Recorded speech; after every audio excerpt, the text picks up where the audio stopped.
Hi there, Sir Harvey Fitz here, and you're logged on to popblitz.com. I actually don't. God finds the time. I just make myself available to do what I'm supposed to do with the time at that moment. If I had to choose a favorite, I guess technically you could say the journalism, because before I could do any of those other things, I could write. I was always a writer. From early childhood, I was the real life Doug Funny, sitting up in my room writing in my journal like almost daily. I always loved words and sentence structure and being able to convey messages, thoughts, and ideas. And I've always been able to put them all together into a collective piece of some sort so that people could read it and be happy about what they read, I guess you could say. So yeah, it would definitely have to be the writing. Well, I decided, or rather it was decided for me about 6 months after I graduated college, and I got a phone call from someone a lot of you are familiar with. She goes by the name Sally Mae. Yeah. Basically, Sally Mae was like, hey, remember all of those thousands of dollars that we loaned you and you signed off on promising to pay back? Well, I'm gonna need that money back. And at that time, I was somewhat working in my field, but not really, and it had already been determined since high school that manual labor, yeah, not so much for the kid at all. Yeah, no. And so I was given some very good advice to somehow make what it is that you're passionate about profitable to your pockets. And so, being very passionate about the arts, I sought out ways to make money from it, and here I am today. So it's been well over 10 years now that I've been writing and performing spoken word, and like I said before, I've been writing forever since I could talk and write. I've been a writer of all sorts of things. Spoken word came about junior high school. It's funny because when people ask me about like my biggest inspirations and things of that nature, they're always kind of taken aback by my response, because it's not the typical or stereotypical even Langston Hughes or County Color or anything like that. Who inspired me to get into spoken word was the rapper Lil Wayne. That's right, Weezy F Baby Tunechi himself, Lil Wayne. I, growing up, wasn't allowed to listen to quote unquote secular music, so when I would sneak away and listen, he was one of the first rappers that I got exposed to, and I remember being so taken aback by his usage of words. Like, he's a wordsmith, and if you pay close attention, his verses, they're like, for the most part, they're all in prose. And so I figured, because I never wanted to be a rapper, I just loved his songs and the way he put his words together. I figured, if he can do it, I can definitely do it. And so I started styling my phrasing similar to his, and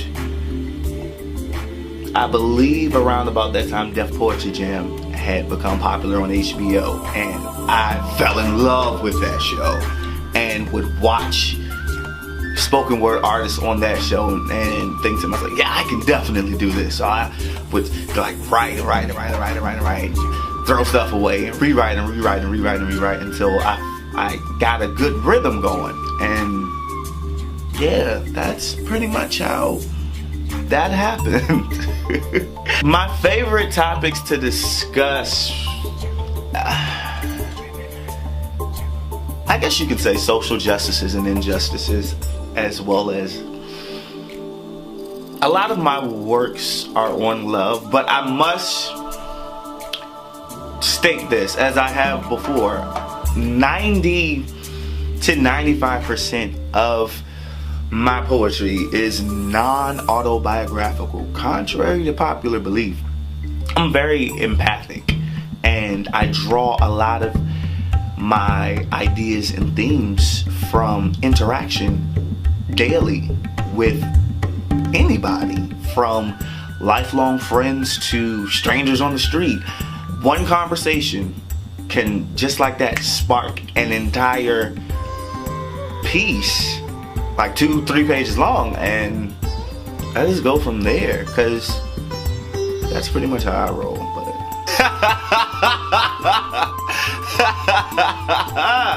okay, so first of all, technically Tina Turner is not my favorite singer. She is, in all actuality, my favorite person on planet Earth, hands down. Since very early childhood, she's been my favorite. As I stated, growing up, I wasn't allowed to listen to quote-unquote secular music. However, I was allowed to listen to classic music, and especially from the Motown era. Like, they didn't have a problem with that, because apparently that was real music or whatever. And I remember one summer, I couldn't have been older than like 7 or 8. I got into my grandfather's music collection. He, to my knowledge, was the largest record collector that I'm talking thousands of records, all in the closet, all in his room, all in the great room, like all these records. And he also had CDs as well, and once I came across a Tina Turner album, and it was Tina, if I'm not mistaken, and listened to it, and I was hooked. I was hooked on her voice. I was hooked. Like, I've always loved a husky voiced woman, like the Tina Turners, like the Kathy Taylors. Like, I love that rich, heavy vibrato. Like, I love all of that. And so, ever since I heard her, I was like, wow, okay. And then saw her and was like, yeah, she's dope. Like, she's really dope. Her fearlessness, her deep sense of exploration, and she's a huge adventure lover. And that really just stuck out to me. So, she's not technically my favorite singer, she's my favorite person. What's funny is, I actually had this conversation a couple months ago with like a couple different people, and I don't even know what made me ask, but yeah, I don't know. Someone came up with the suggestion, Fort Fitz, which I think it's funny. And someone else suggested, why not call them the Harvest, which is funny in and of itself. I don't know. Either of those will do, or whatever. I have fans. First of all, wait, where are my fans, please? Okay, I welcome you, whomever the two of you probably are in this whole wide world. I welcome you with open arms. But yeah. So right now, the top two running names are the Harvest and Fort Fitz. If anyone can think of anything better, I'm more than willing to take your suggestions, I guess. God, that makes me feel whatever. Absolutely. So I really want to get into directing. I've yet to direct a film or a theatrical production. I want to do both, as well as a music video. I want to direct a music video as well. So that's something that I have not yet done that I want to do.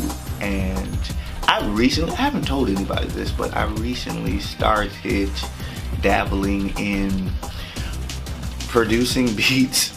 And I say this so loosely because I will be the first to tell you, never do I ever perceive myself to be the next Missy Elliott or Dallas or Darkchild, or no, this is just purely something I said one day, let me give this a try, and I let like maybe one person, two at tops, listen, and they were like, wow, this is really good. But like, I mean, hey, if any artists are out there, you guys want a beat from somebody super duper inexperienced, come holla at me. Maybe we can strike gold or strike lightning or whatever it is you're supposed to strike, I don't know. So I have my very first ever photography exhibit coming up. It is slated for my birthday weekend, which is the weekend of February 10th. Actually, I will be going this week to finalize the venue selection for my exhibit. I'm really excited about it because I'm finally able to move the fear out of the way, and the right people have come into play to help make this a reality. I am very excited about it, so look for more information about that to come very, very, very soon. Actually, Bella Noche's, yep, that's right, I just accepted a long-standing residency at Bella Noche's, because I mean, if you can't go to Bella Noche's, where the I'm kidding. Actually though, I am a part of this amazing organization called Everything Versus. What Balloon Bars helped me to find my voice, Wednesday Versus has helped me to cultivate my voice, and you can find me there every Wednesday night. We are located at Old Engine 12 Restaurant and Lounge over on North Capitol Street in Northwest DC. We're literally right up the street from Union Station, and every Wednesday, doors open at 8. You can come, grab you a bite to eat, get you something to drink, and the open mic begins around 9:15, and I'm always the first person to go, so there's no pressure in coming and wanting to perform and feeling like, oh, I don't want to go first. Don't worry about that. Always go first. So if you ever want to see me perform, that's my permanent standing gig. So the advice that I have to give is the same advice that I received from the pioneering, legendary, incomparable Della Reese. I was up late one night watching YouTube videos, as I often am, and I came across this interview with her, and one of the questions was if she had any advice for young African Americans, and she gave the same advice that I always give, which is trust God. Don't say you trust God. Trust God. Lean on His promises. Depend on Him. He is the only entity that will never let you down. He may not come, as the old folks say, when you want Him, but He's right on time. When you really believe Him and trust Him, He will help you hone your talent. He will help you to steady yourself until your time comes to do what you are to do. He will see to it that you have the right equipment. He will bring into your pathway the right people. When you really believe and trust Him, just really trust Him.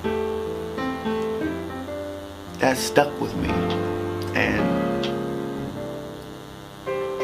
I don't believe in like forcing my religion on anybody or anything like that, but I can only tell you what works for me. And for me, it's that. And I've gotten as far as I've gotten, and I will get to wherever I am supposed to get to. because of bad advice. So once again, Sir Harvey Fitz here.